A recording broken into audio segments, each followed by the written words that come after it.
Hey friends, it's great to be back after a couple weeks of taking a break and spending some time with the family and just checking out of the regular routine.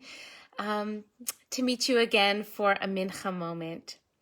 So this week, of course, we are first of all landing in this new year of 2021. I have a somewhat ambivalent relationship with the new year. Typically, I sort of make an extra effort not to really think about this moment as a new year, because as Jews, we have a different new year. In fact, we have a series of new years, but the main one happening in the fall with Rosh Hashanah. But this year feels different for me. I think I'm just so eager to be hopeful and to see what difference 2021 makes that I've sort of just stepped into this new year with extra joy and extra intention. And on the flip side, I always love the new year because I love opportunities for growth, for setting new intentions, and for just sort of working diligently towards the human that I'm trying to practice becoming. So I wanted to offer a couple of words as a way of sort of creating some space and heartful energy around this mincha afternoon moment or whenever you find it. So many people have a practice of creating New Year's resolutions.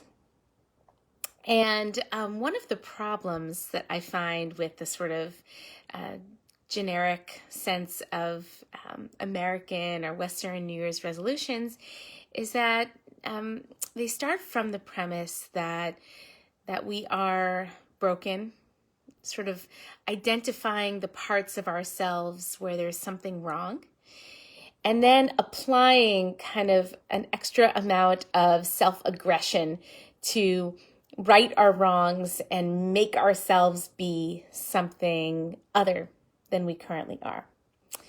And what I appreciate about the practice of mindful meditation and other contemplative practices is that they start from the premise that we are whole, that we are worthy, and that we are complete exactly as we are.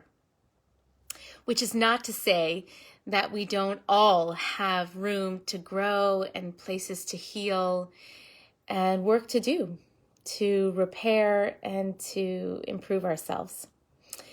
It's more of a yes and proposition. So as I think about meditation, I think about it as a practice of wholeness, and also a practice of being with who I am in the moment, exactly as I am. And so it's with that sort of recognition of what I sit with, my dignity, my glory, my inherent worth and beauty, and also my rough edges and my growing edges, all of it. So I want to suggest that a helpful mantra, a sort of kavanah, a word that is really offers guidance for me over and over again. Two words come to mind in the spirit of this offering.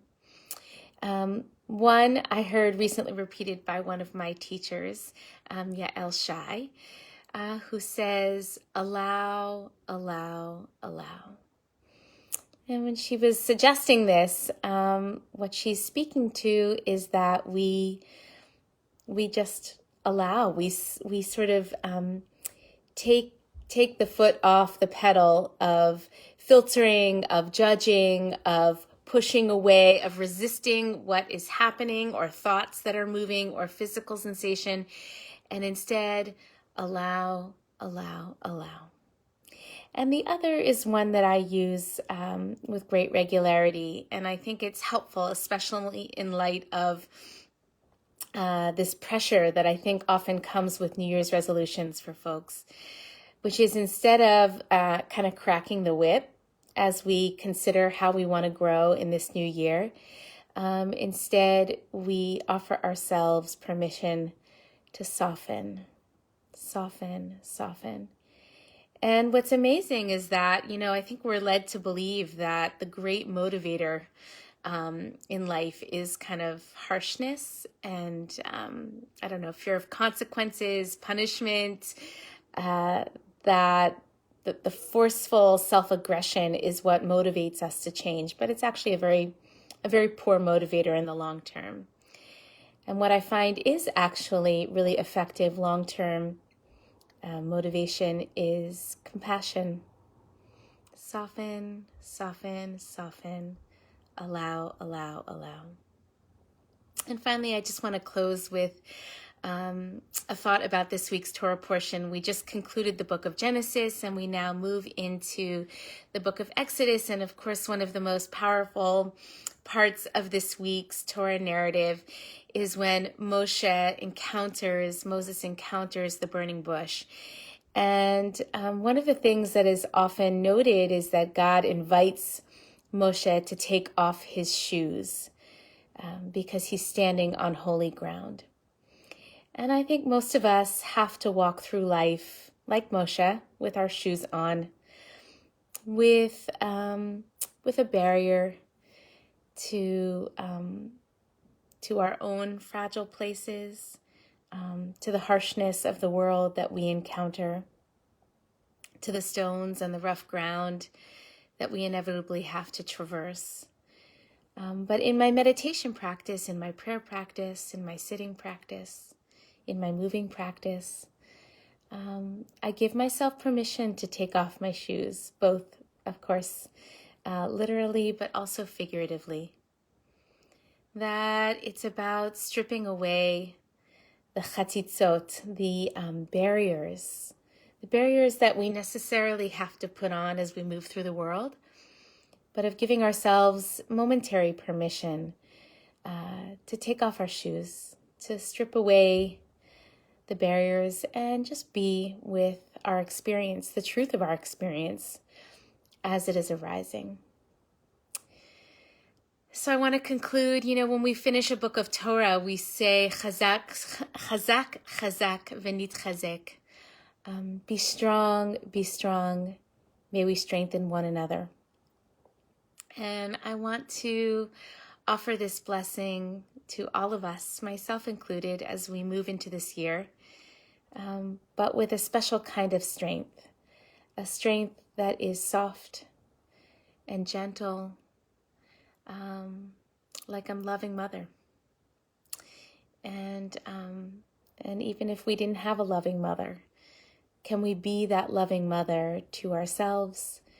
Can we be that loving parent to those we encounter, so that we can help each other soften into our strength, soften into our discipline and our resilience and our courage as we soldier on, we spiritual warrior on into this new year of 2021.